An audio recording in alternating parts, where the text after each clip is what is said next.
Hi, everybody. This is Marlene with Miami Ghost Chronicles Stories of the Supernatural. And I hope you enjoy this new show, whether you're viewing it on the internet or listening to a podcast version of the episode. I do want to thank you for being part of my audience.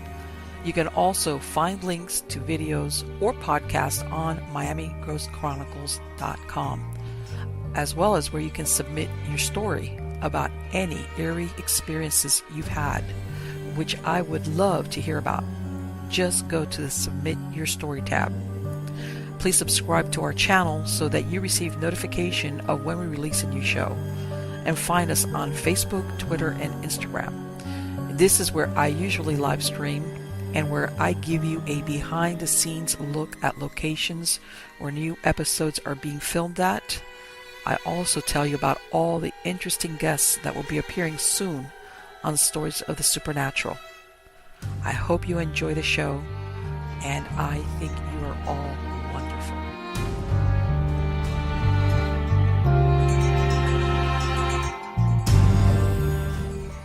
In Hillsborough County on Highway 41, just 10 miles south of Tampa, sits Gibsonton, once known as the strangest town in America. It's been called Gibtown or Showtown, USA, by its nearly 14,000 residents. It has always been the retirement or wintering home of traveling show folks for over 70 years. It's also the location of the International Independent Showmen's Association and Gibtown's International Independent Showmen's Museum, which houses a wide assortment of antique equipment and exhibits that tell a carnival story. On the surface, Gibsonton appears to be yet another nondescript backwater town, a town frozen in time since the interstate system replaced the original U.S. highways. But Gibsonton has a secret, a hidden identity to be discovered if one ventures down the side streets of town. It is near the winter home for the Ringling Brothers Circus at Tampa, Sarasota, and Venice in various times. Hi everybody, this is Marlene with Miami Ghost Chronicles Stories of the Supernatural.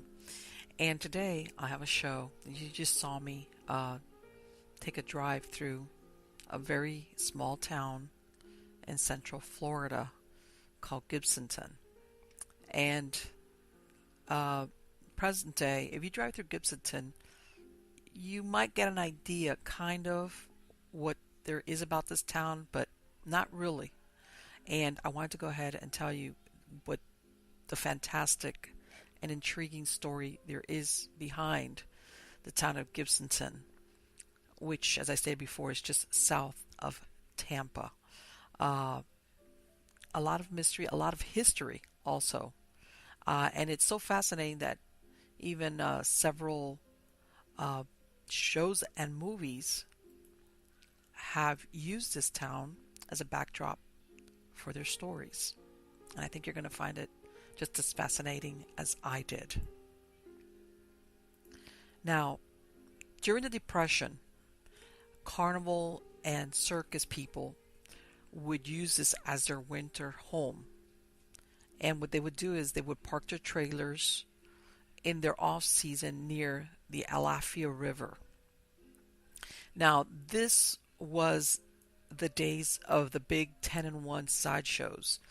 That what they featured would be the human oddities like the Bearded Lady, Inferno the Fire Eater, Grace McDaniels, the Mule-Faced Woman, Priscilla the Monkey Girl, and her husband. He was known as Alligator Man or Lizard Man, the Lobster Family, and Dottie the Fat Lady.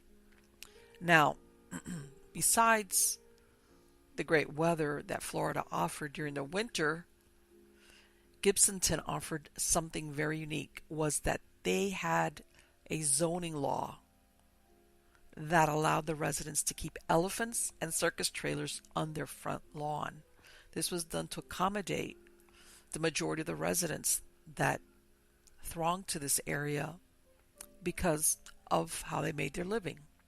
Now, in other places, these strange people would have met with a degree of social rejection, but in Gibtown, as it was known, they were treated as average people first of all, bonded by their nomadic lifestyle of the traveling show, and just because they were in and of themselves, uh, because of oddities, because they might have some type of impairment, because of they would have been rejected by society at large during those times. Now, in 1949, there was a gentleman by the name of Al Tomaini, and he measured 8.5 feet tall. He was considered a giant, and he wore a 22-inch shoe size. Now, once he retired from the road, he settled there in Gibsonton. Now, he had a wife named Jeannie who measured 2 feet, and she was billed as the half girl. Now, once they moved there and they retired from, going on the road, they started a trailer park and a fishing camp that became legendary among Tampa Bay fishermen, known as Giants Camp. Now, Al and Jeannie were known as the world's strangest couple. And not only did he start that fishing camp, Al served as Gibtown's police and fire chief. And he continued to operate the fish camp until he died in 1962. Now, in its glory days, Gibtown had the only post office in the United States with a specially made low counter for midgets. Now, the local fruit stand was operated by the famed Hilton Siamese twins, and down at the Showman's Lounge, the late Melvin Burkhart would liven up the bar. He would hammer 6-inch spikes up his nose. On the road, he had been known as the human blockhead and the rubber-faced man. Now, of course, because this is how the majority of the residents made their living, every spring the town's population would drop by more than half as they would go out to work the fairs and festivals throughout the country. And it's probably the only place in America where your local police chief was once a dwarf and your former fire chief was over 8 feet tall. Now, like I said, this Gibsonton really started becoming popular about 70 years ago. This was during the 1940s.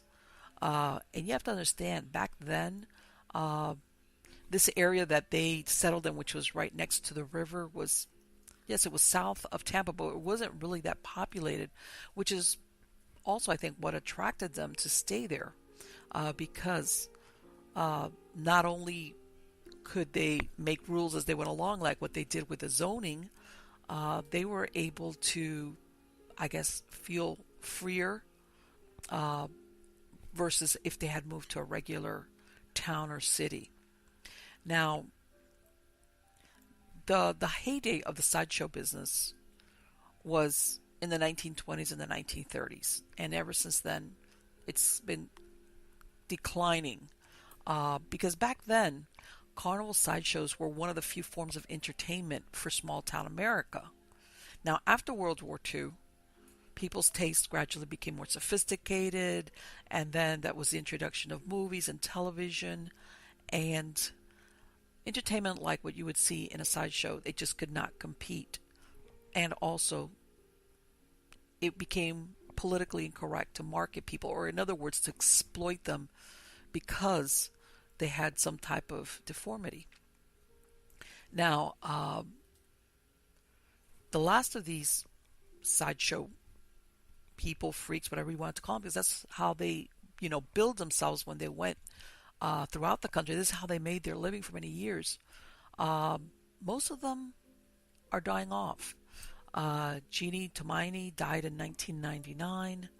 Melvin Burkhart, he passed away in 2001. Little by little, and when you drive down through Gibsonton like I did, you might see some of the residents that still store like carnival rides and things like that, but mostly what you see is maybe like broken down pieces of circus equipment, but nothing like what you saw in its heyday. And as to the part that I said that, sometimes some movies and shows have taken inspiration from Gibsonton. One of the examples is the fourth season of the series American Horror Story, which was called Freak Show. And it took much of its inspiration directly from this town. They called it Jupiter, Florida, but indeed, because of course it was fictionalized, a lot of the storyline, for example, one of them was based on Lobster Boy. In the Freak Show American Horror Story, his name was Jimmy Darling. Now, the show, of course, was set during the 1950s, again, when the freak shows were on the decline. And, of course, this is added to the drama of that show. And, of course, all the people, all the characters.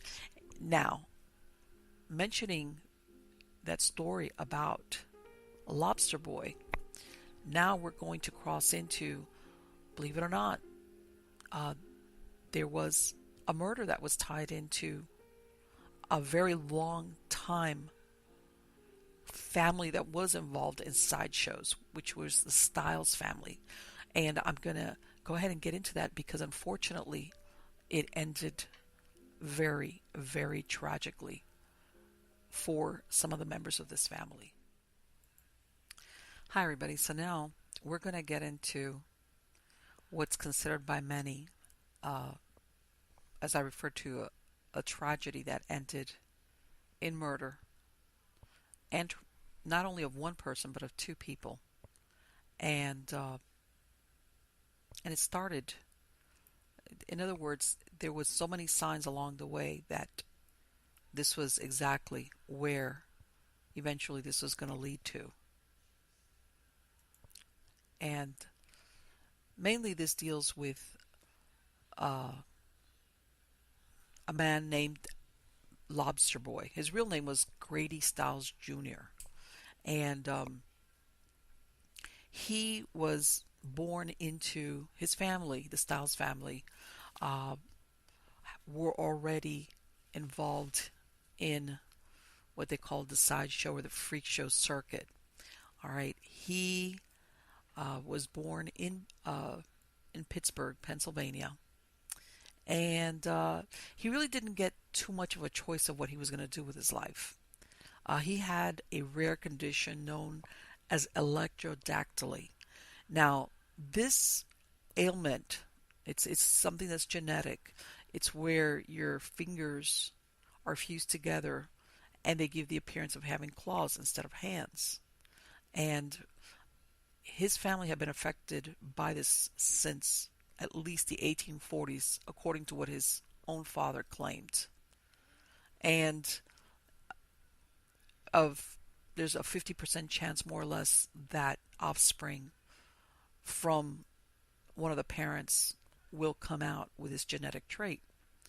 So when he was born this way, by the time that he was 7 years old, his own father had introduced him into the family business, which was touring the country, the sideshows, as the Lobster family.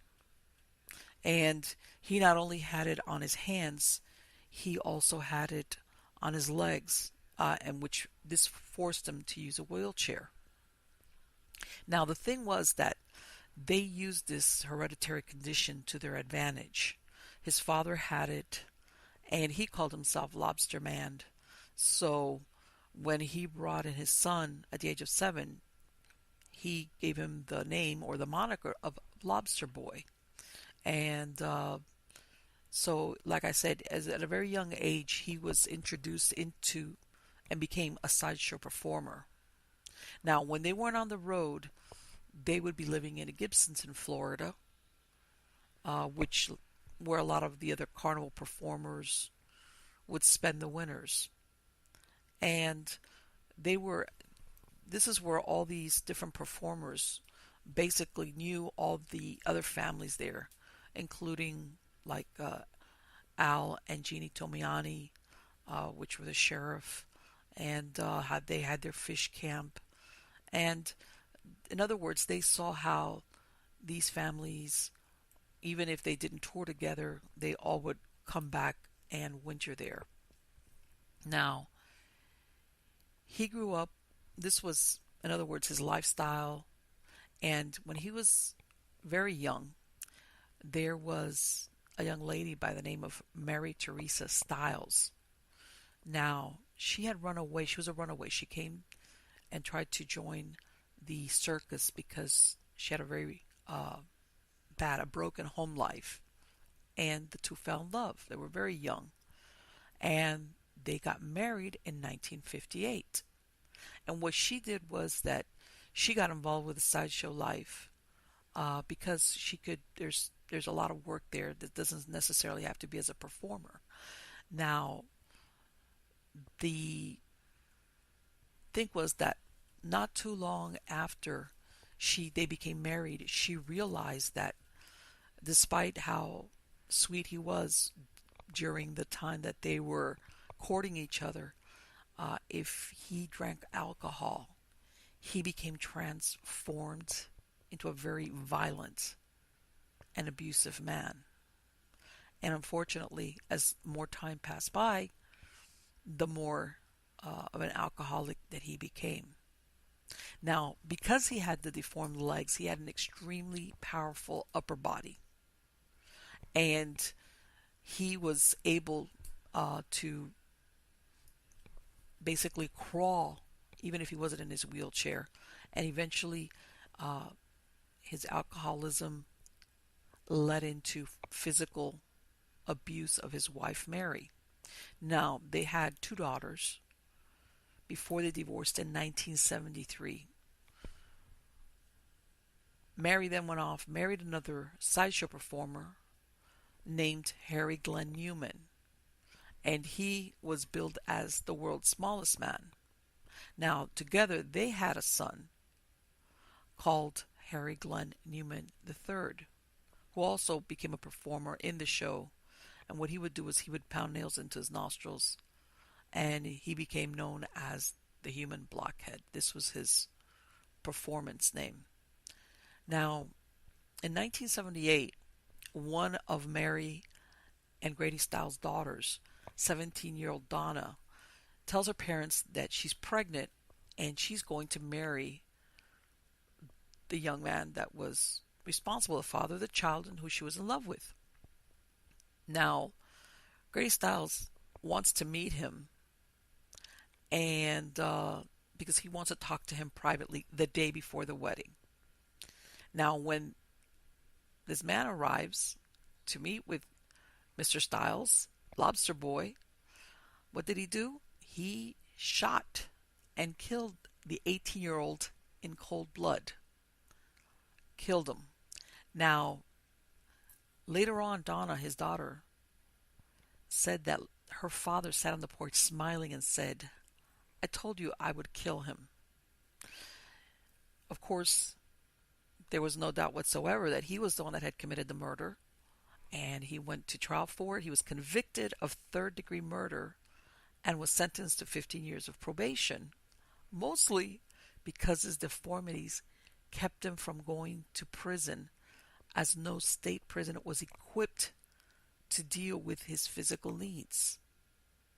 Also, by this time, he not only had the deformities that he had been born with, he was suffering from cirrhosis from his alcoholism, as well as emphysema from smoking 3 packs of cigarettes a day. And at this time, he was only in his early 40s.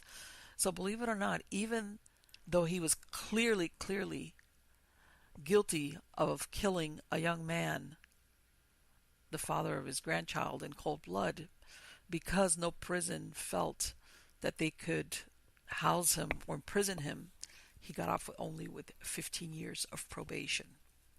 Now, in the meantime, he goes on and marries another woman, has 2 more children, and despite the many years of physical abuse, that second marriage that he has also ends in divorce. And then him and Mary reconcile and marry again in 1988.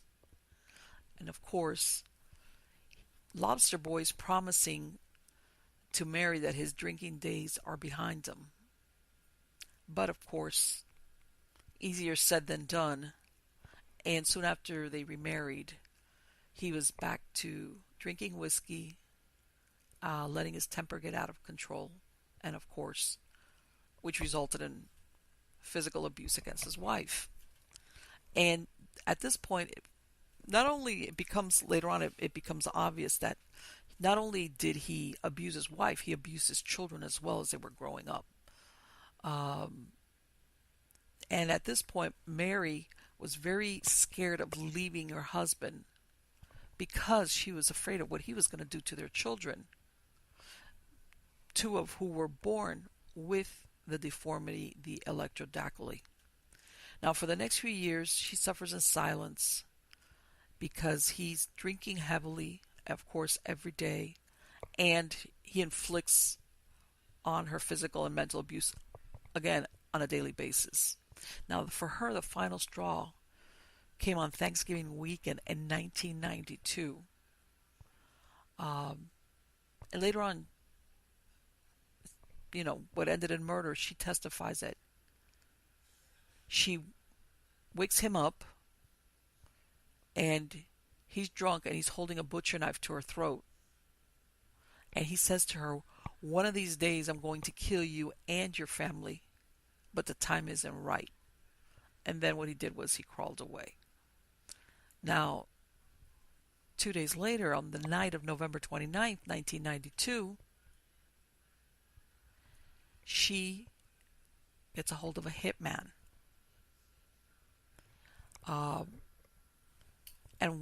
Because at this point, and later on, she testifies that she did this under extreme duress because she's concerned not only for her life, but mostly for the life of her children. And what they do is that they hire someone to come and shoot him. And what he does is he creeps up behind Stiles as he sat in his trailer there in Gibsonton in his underwear. And this was an 18-year-old by the name of Christopher Wyatt. He also lived in Gibsonton, and they paid him $1,500 to kill Stiles. And he did just that. He fired 2 shots into his head. And Lobster Boy was dead at the age of 55. Now, the 3 people who were responsible for the murder, of course, they were arrested. And the ones that they accused, of course, were Mary Teresa Stiles' wife and her son by the other marriage, and the 18-year-old that they had hired, Christopher Wyatt, as the hitman. And, of course, her defense was that if she hadn't killed him first, she knew that he was going to kill her and her family as well, based on the many years of abuse that she had gone through. As a matter of fact, during the trial, she said, "My husband was going to kill my family. I believe that from the bottom of my heart." Now, what ends up happening is they're all found guilty. They're all found guilty, and they all receive prison sentences. She was sentenced to 12 years. Harry receives a 25-year term, and Wyatt was hit with a 27-year sentence behind bars.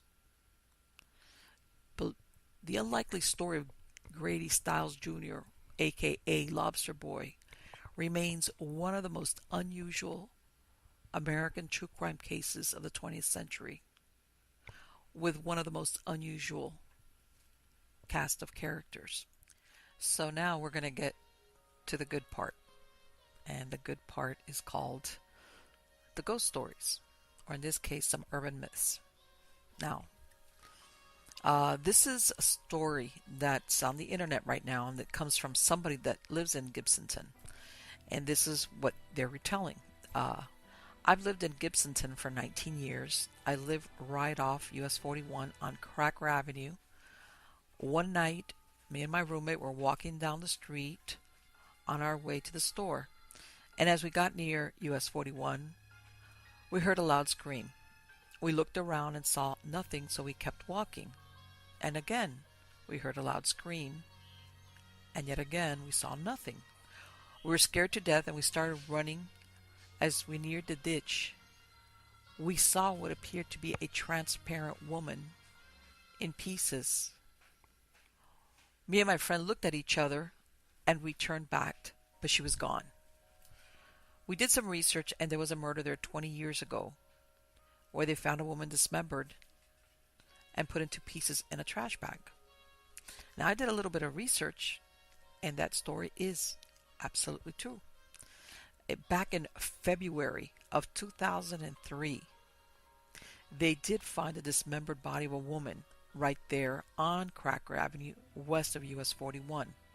A few months later, her killer was identified as her husband, who, after killing her, he used a small kitchen knife and box cutter to cut her to pieces. So that urban myth is absolutely true. Now, let's go on to another ghost story. A few years ago, I lived in the basement of a house on Malvina Street with my boyfriend. This was his mother's house, and it was at least over 120 years old. After living there a while, I realized that I never felt alone. My boyfriend George confessed something he hadn't told me until then, which is that he had his own experiences with the ghost right after moving in. He told me his cousin Earl had been staying with him, and they were both using the attic since it had 2 bedrooms up there. Right after staying at the house one night, he went to the bathroom, which was downstairs, and even though he was half asleep, he felt right away that he wasn't alone. When he got down to the bottom step of the stairway, he felt grabbed by unseen hands all over his body, grabbing him really tight. His screams brought all the family out of their bedrooms. In the next few hours, he had bruises all over his body. He was so scared that he slept downstairs on the couch until they got a bed ready for him downstairs. No more attic for him. Instead, he ended up sleeping in the basement. This is when I came into the picture. To me, the basement was always creepy and dark. I kept hearing things that didn't make sense, and every once in a while, I would hear a shuffling step at the other end of the basement, even though I was alone there. I could feel something brush up against my arm, and sometimes I would smell cheap men's cologne. My boyfriend said that that smell probably was his grandfather, who was dead. Once I went upstairs to Earl's room in the attic after having a fight with my boyfriend. Earl was hardly ever home, and I was alone there. This is when I had my encounter with something really evil. Suddenly I heard a creaking sound coming from some wooden floorboards right next to the small sofa I was sitting on. I was so scared I couldn't move. And then I saw the imprint of someone sitting next to me on the cushion. I was really scared. But I went into pure terror when I felt pressure on my chest and arms when I tried to get up. When I felt it lessen, all I could do was scream for my boyfriend. That was the last time I ever went to the attic.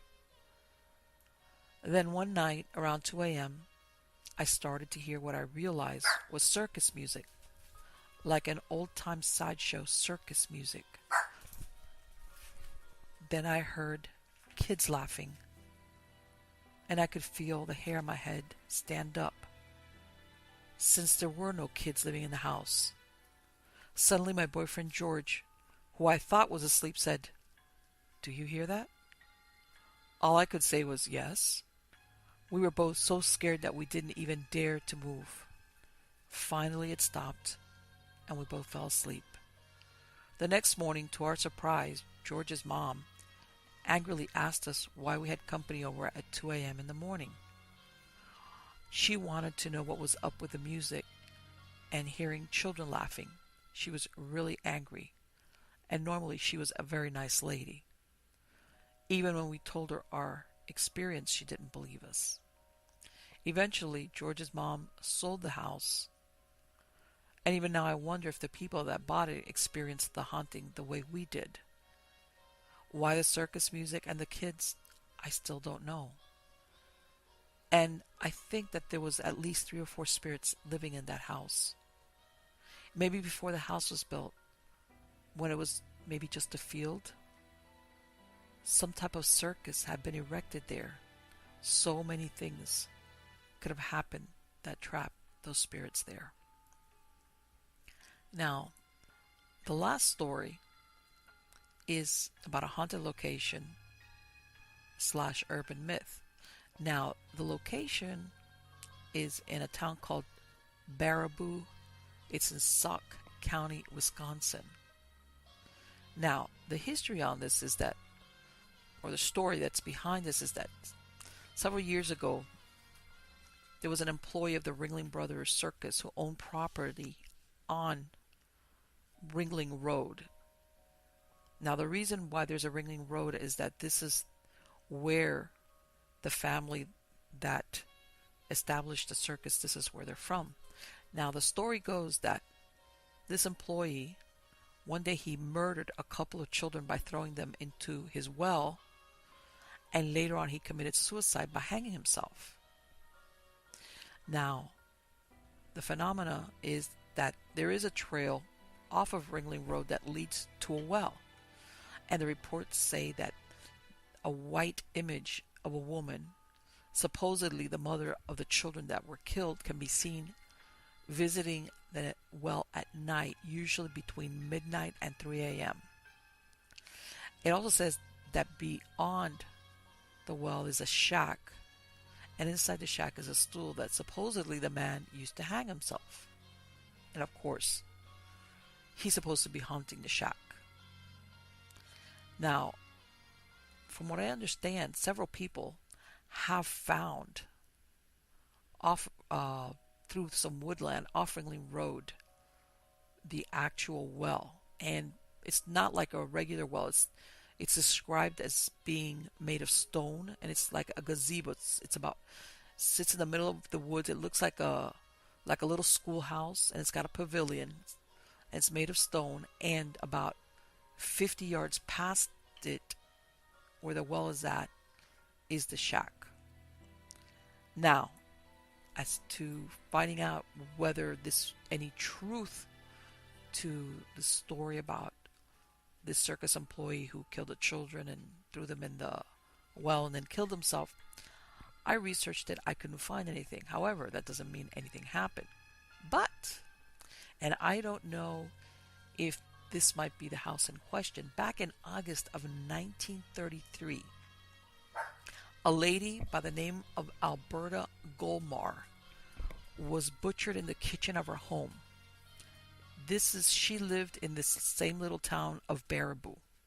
Now, her husband and her had always been involved in the circus business, and she had lived in Baraboo for over 30 years. And she had survived, as a matter of fact, a very famous circus train wreck that occurred in 1918. Now, her husband had died 9 years before, and she used to live alone with in this little house in Baraboo. Now, through all these years that she had been involved with the circus business, her husband had owned a circus. She had become familiar to a lot of the people in the different circuses. As a matter of fact, for over 20 years, she would travel with her husband. But, like I said, he had died 9 years before, so she lived there alone. Now, what happened was they found her stabbed over 15 times with a butter knife that was found right next to her in the kitchen of the house. The walls and the ceilings were splattered with blood. First, it was thought that it was robbery, they could only find that a coat was missing. Now, the police looked for a connection between This crime and a robbery which had happened only a month before and about 4 blocks away, where a former chauffeur for Al Ringling from Ringling Brothers fame was brutally beaten and robbed. However, within less than 48 hours, the killer, who happened to be a painter who had been working near the Gomar home, was shot dead when he returned to his hotel room. Police had staked him out, and when he tried to run, he was shot dead, and several of her items were found inside his room. Now the question is this the house that is referred to by people that have gone off of Ringling Road? Is there somehow or other where one story was maybe made up to be another? Who knows? Or maybe that story about the guy that killed the kids is actually true. But this is one of the ones that I could find is absolutely factual as to something that really happened there off Ringling Road in Baraboo. So anyway, guys, thank you so much for listening. You've been wonderful. Please don't forget to look me up on Facebook, on Twitter. This is where I live stream a lot. I've got a lot of wonderful shows coming up for you guys. Thank you so much again for being part of my audience.